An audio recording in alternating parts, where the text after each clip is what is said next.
Hi, this is Mico Silver, BMW of San Francisco. We finally got our new BMW X1, the 2016 X1, the new generation.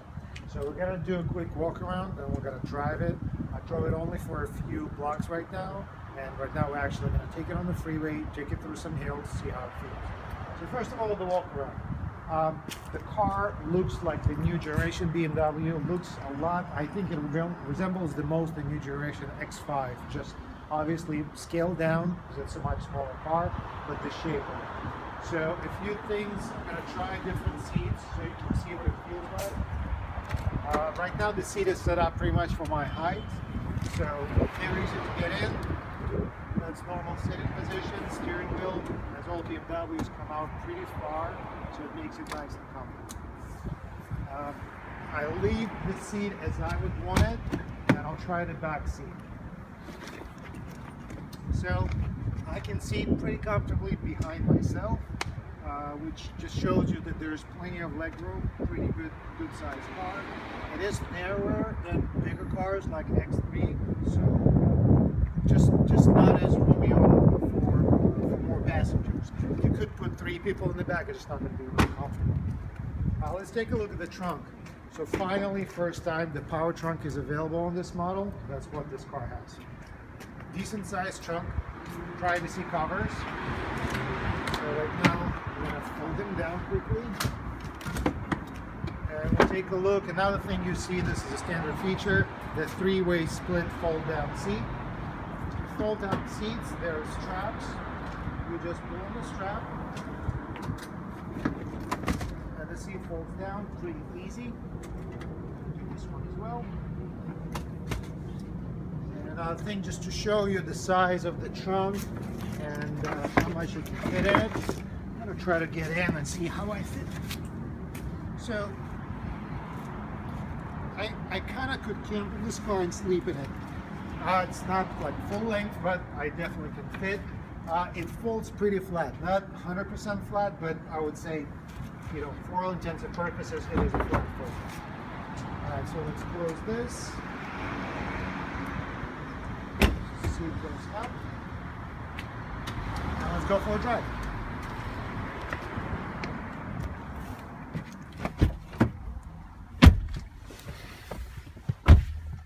Alright, start stop is standard, like all new cars, all new BMWs. Now, a few things in this car show what everybody knows, but BMW doesn't talk a lot about it but this car is built on the Mini platform. They finally start sharing some platforms, and this is the first one that shares a platform with another Mini model. And the way you see that, first of all, the front seat. If you look at the front seat, kind of like the round shape, resembles a lot what Mini offers. And another thing that's really different from anything BMW's offered in a few last years, the shifter. So this is actual shifter, not that joystick style, but shifter goes to drive. There's a park position. You don't have to just push a button for it.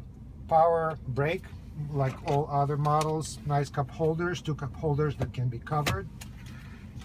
And that's it. Now we're going to drive it.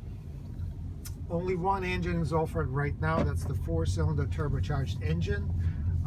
Numbers show 228 horsepower, 258 pounds of torque. So even though horsepower is a little bit lower, torque should be fine.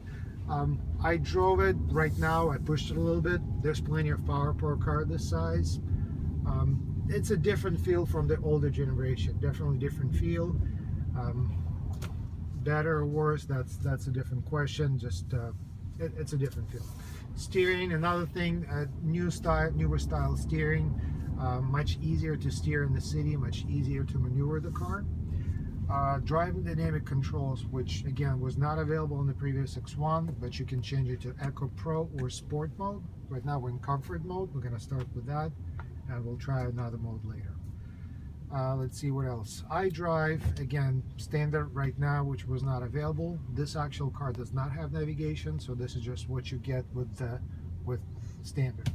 Dual zone climate control. This car has the cold weather package, so these are the heated seats. Newer display, Again, no navigation, so you get just a basic display, just like the regular 3 Series gets if you don't get navigation. Start stop is standard on these cars. So far, drove it a few blocks, it never kicked in, so we'll just see how it works. Panoramic moonroof. So the cover goes all the way back. As other cars, this is not new. All other cars are offering this.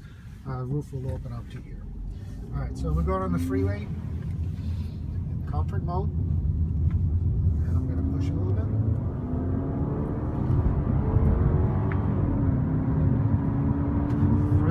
Really nice feel. So it's slightly slow in the beginning, but I think the previous X1 was just the same. They all are all-wheel drive. Only one variant, the X-Drive. So you kind of feel it on the handling. It handles great. Just really easy to drive this car. There's absolutely no effort required. It kind of feels it drives itself. So I'm gonna try the sport mode a little bit. Sport. All the sport displays. You feel it right away. So I'm going about 85 as you can see. So it's really easy to drive it, picks up to speed, maneuver the traffic.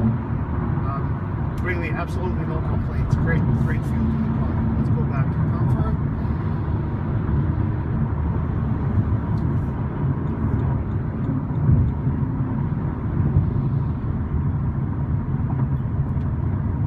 Alright, so now I'm going to see if I can do that. We're going to take this exit.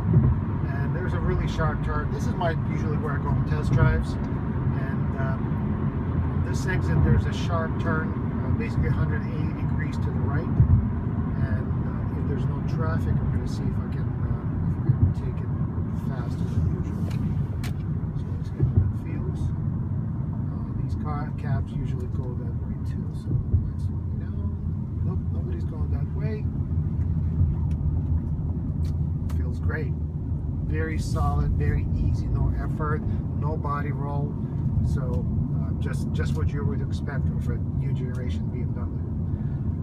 Now what I'm going to try is U-turn. Stop sign.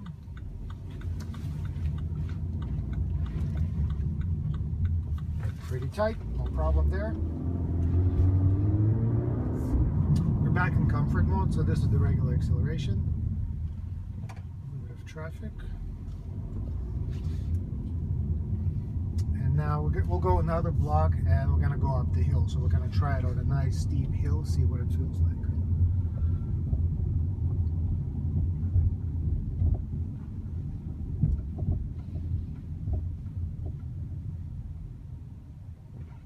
Nice firm suspension, short wheelbase, so you kind of feel the short wheelbase, but suspension takes the road really well.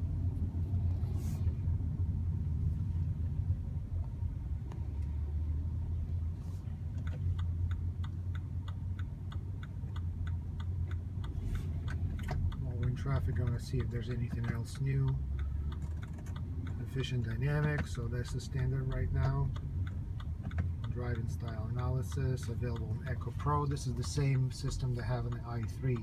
So when you're in Eco Pro, it kind of tells you if you're doing all you could do to get the best mileage out of the car. So what I'm going to do this now. Let's see, I'm going to stop here. So this is a nice steep hill, and I'm going to step on it. Full traction. Took a while for it to get going, so there's just, it shows that there's not a lot of power in this car. But again, traction was great. Absolutely no problem, no spin. And I'm gonna try the same thing, but in sport mode. So now I'm gonna stop on the incline. Full stop.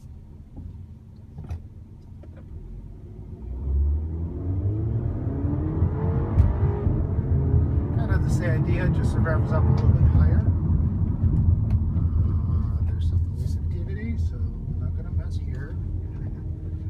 Did you get that on camera? Yeah. Okay. Good. Take this car on camera too. I like that. That's beautiful.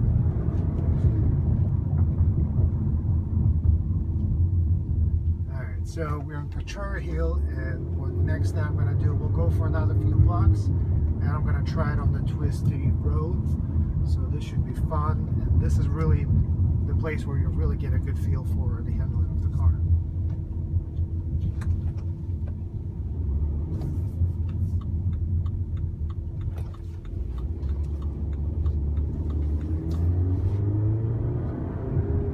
So it definitely feels like a great city car. That's the thing. Obviously it's compact, so most people would want this car to be a city car that you could take on a trip because it's an all-wheel drive, it's an SUV, so it's easy to pack something for a long trip or for camping. Let's go back to comfort. I'm gonna try it in Eco Pro. So Eco Pro, normally what it does, it takes the sensitivity out of the throttle. It changes the shifting mapping, so it shifts much lower, and it gives you kind of like tips on what to do to get better mileage. So this thing basically will give you stars if you accelerate smoother or if you anticipate stops, because that's basically how you get the best mileage. You just squeeze the most out of your drive. So right now, again, we're in Eco Pro, and I'm gonna see how it accelerates in Eco Pro up the hill. So it tells me that I'm pushing a little bit too hard, but it still goes. So that's a good thing. So it's really not gonna slow you down. It's just gonna tell you you're not being the most efficient. All right, let's go back to comfort, and let's go to sport, because we're getting close to my favorite spot. So yeah, so there's this feel. I'm kind of like ready to get a feel for it, that from the dead stop it's a little bit slower, but once you get this moving, then it shifts well. It's really responsive. All right, so this is the crookiest street in San Francisco or the world, not sure. And it drives like you would expect a hybrid between a BMW and Mini to drive. It's just a lot of fun, very confident.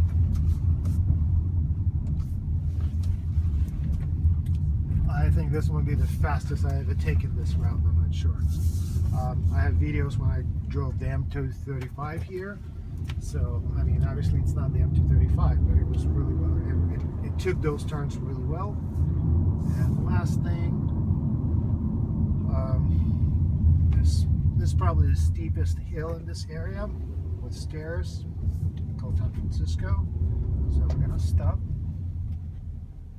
Full stop, foot off the brake, 1, 2, 3, and only on 3 it rolls back. Goes fine up the hill. So this is it. This is what this car is. The main competitors, I think right now, Mercedes has a similar vehicle, compact SUV. Audi has the Q3, I guess, came out, and that's about it. So definitely, if you're in the market for something like this, that's a great contender. I would definitely recommend checking it out. Thanks for watching.